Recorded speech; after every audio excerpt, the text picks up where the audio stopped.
Le prix de l'amour d'un fils.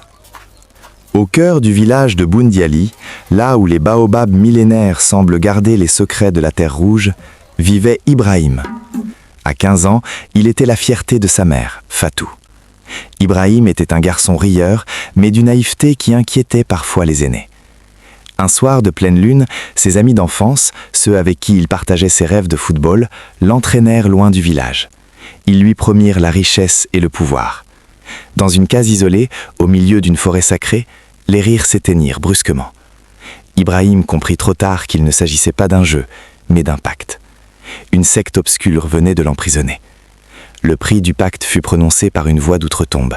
« Pour posséder l'or, tu dois livrer ce que tu as de plus cher. Donne-nous le cœur de ta mère. » Ibrahim, le cœur battant comme celui d'un oiseau pris au piège, hurla son refus. Mais on ne quitte pas ces cercles sans trace. Un sortilège fut jeté. S'il ne livrait pas Fatou, son propre corps deviendrait sa prison. Les semaines passèrent et l'horreur s'installa. Sa peau, autrefois lisse comme l'ébène, se couvrit de plaies inexplicables. Une odeur de putréfaction commençait à émaner de lui. Il dépérissait à vue d'œil, ses membres semblant pourrir alors qu'il était encore en vie. La famille élargie, terrifiée, trancha le verdict. Ce garçon est frappé par les génies. Il est déjà mort. Si nous le gardons, il nous emportera tous. Ils l'abandonnèrent dans une case à l'écart, ordonnant à Fatou de préparer son deuil. Mais l'amour d'une mère ne connaît pas la peur. Dans la pénombre de la case fétide, Ibrahim avoua tout à Fatou. « Maman, il voulait ton cœur. J'ai dit non.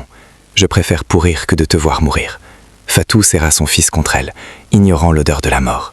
Elle dépensa ses dernières économies chez les plus grands féticheurs, parcourant des kilomètres sous le soleil brûlant. Mais tous reculaient. C'est une dette de 100 femmes. Je ne peux rien pour lui.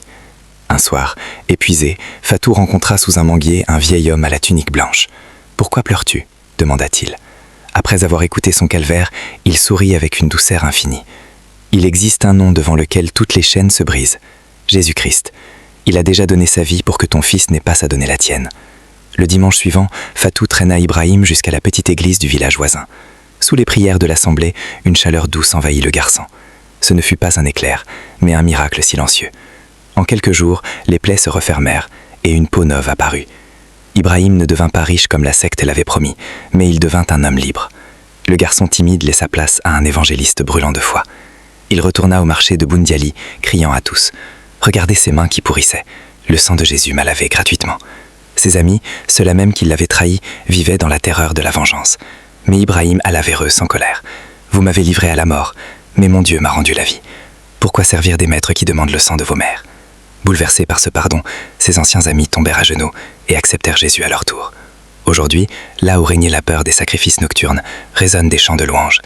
La case de l'abandon est devenue un lieu de prière, et Fatou sourit enfin, voyant son fils et ses compagnons marcher ensemble vers la lumière.